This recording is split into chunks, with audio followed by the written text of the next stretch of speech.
मेरा नाम काव्या है।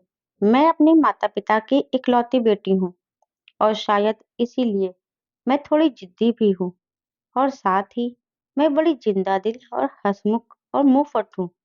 मेरे घर में भी ऐसे ही मुझे रखा गया, जैसी मैं थी।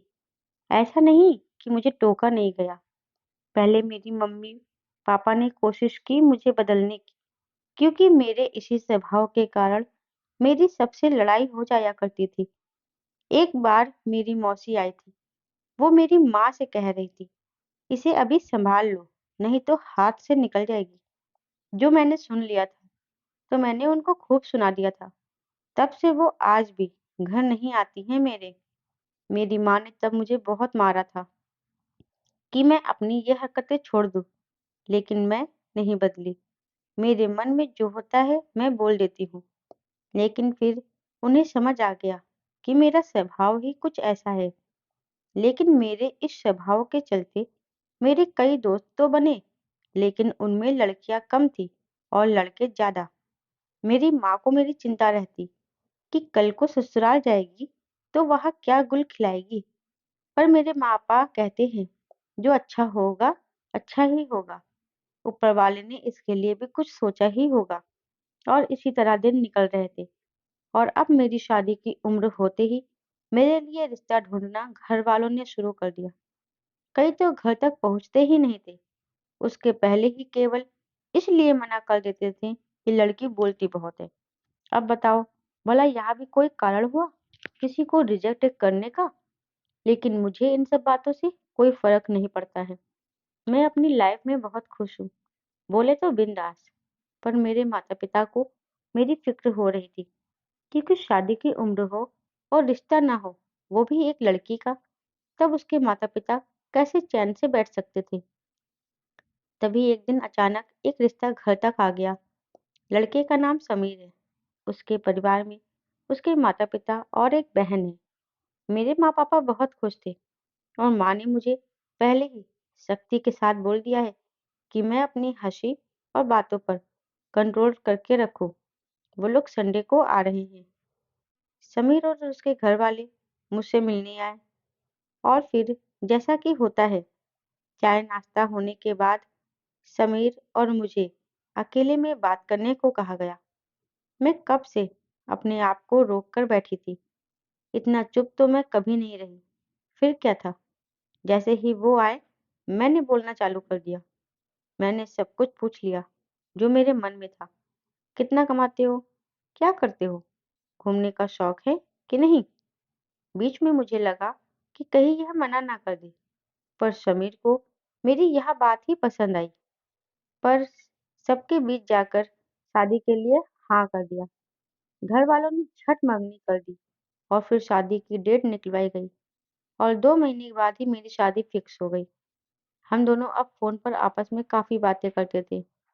फिर इसी तरह दिन निकलते गए। अब शादी का दिन आ गया और हम दोनों की शादी परिवार वालों ने खुशी खुशी कर दी और अब मैं विदा होकर अपने ससुराल आ गई। ससुराल में भी सभी लोग बहुत अच्छे हैं। समीर मुंबई में रहते हैं, वही अच्छी जॉब है, इसलिए शादी के 15 दिनों बाद ही मैं भी चली गई।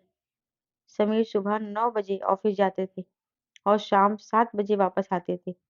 पूरा दिन मैं घर पर अकेली रहती तो थोड़ा आसपास घूम आती। फिर एक दिन इनके ऑफिस के सारे फ्रेंड हमारे यहाँ खाने पर आए।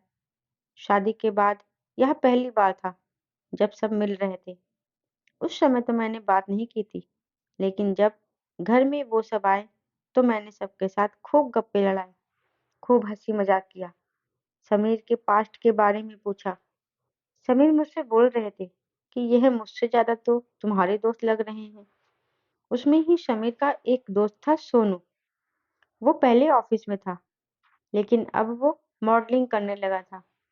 मैंने उसके साथ भी खूब बातें की। उसके बाद मैं किचन में खाना बनाने चली गई तो सोनू भी मेरे पीछे पीछे आ गया। वो मुझसे खाना बनाना सीखना चाहता था। मैंने भी बोल दिया कि कभी भी आ जाओ, मैं तो पूरा दिन फ्री रहती हूँ, कभी भी आओ।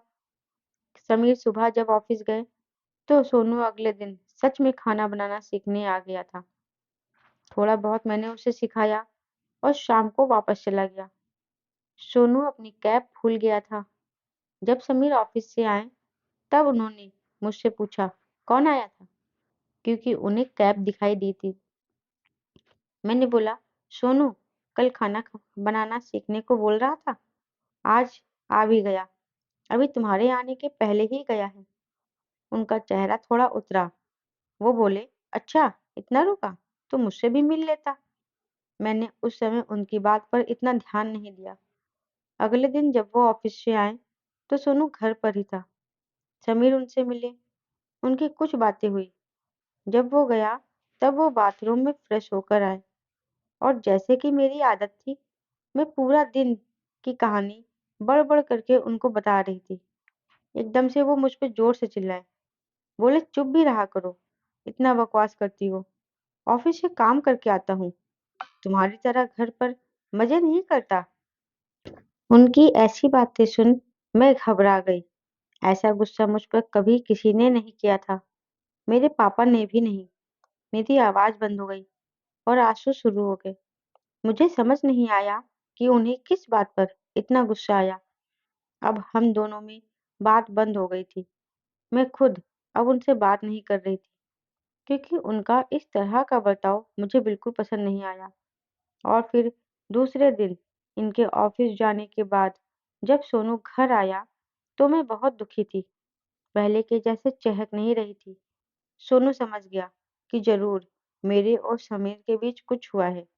वो बार बार मुझसे पूछ रहा था कि क्या हो गया, जो आज बिल्कुल बदली बदली सी हो।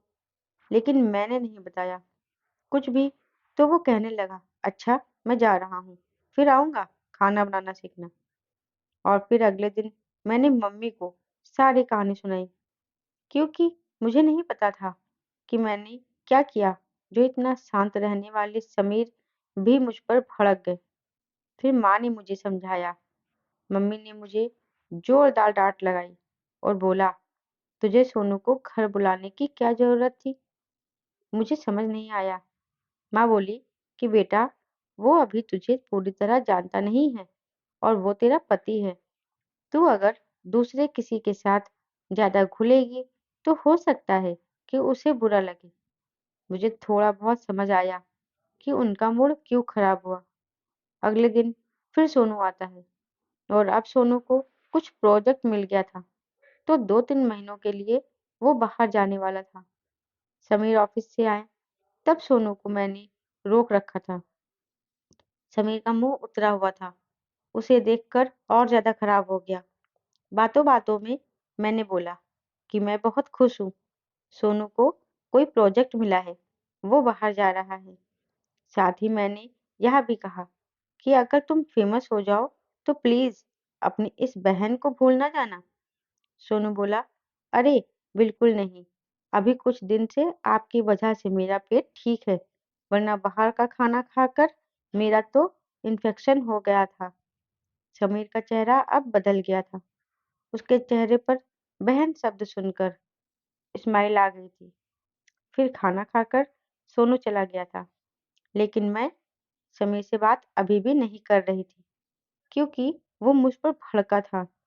मुझे उस दिन उनकी सोच पर बहुत गुस्सा आ रहा था, क्योंकि पति पत्नी का रिश्ता विश्वास का होता है और उन्हें मुझ पर विश्वास नहीं था। आज उनके तेवर बदल गए थे। मेरे पास में आना चाहते थे, मुझे मनाने। फिर उन्होंने थोड़ी कोशिश की। तब मैंने बोला कि अगर आप कल क्यों गुस्सा हुए थे, इस बारे में मुझे सही बता दोगे तो मैं मान जाऊंगी। वो बोले ऐसे ही, कुछ ऑफिस में ज्यादा काम था। मैंने कहा नहीं, मुझे पता है। वो बोले क्या? मैं बोली पति पत्नी का रिश्ता विश्वास और भरोसे का है। आप अगर मुझे कुछ बताएंगे नहीं कि आप क्या सोच रहे हैं या क्या गलतफहमी पाल के बैठे हैं, तो मुझे पता नहीं चलेगा। मैं समझती हूँ कि इंसान चाहे कितना भी सही हो, पर मन में ऐसे ख्याल आ ही जाते हैं। आपकी जगह मैं होती तो शायद वही सोचती जो आपने सोचा। लेकिन हम बात करके एक दूसरे को समझ के सब बातें सॉल्व कर सकते थे। उनके चेहरे पर मेरी बातें सुनकर एक बड़ी सी स्माइल आ गई और मुझसे माफी मांगने लगे। कि मुझे माफ़ कर दो, मुझे तुम पर विश्वास रखना चाहिए था। सॉरी। मैंने उनको अब माफ़ कर दिया, लेकिन आगे से ऐसा कभी न करने का वादा भी लिया। अब वो मुझे ज़्यादा समझदार समझने लगे थे। दोस्तों, गलतफ़हमी एक बड़ी वजह है पति-पत्नी के रिश्ते को कमज़ोर करने की। तो आपस में बात करिए, एक-दूसरे को समझिए और विश्वास रखिए। दोस्तों, कहानी अच्छी लगी हो तो वीडियो को लाइक और शेयर करें और आगे ऐसी कहानियाँ सुनने के लिए मेरे चैनल को सब्सक्राइब ज़रूर करें। धन्यवाद।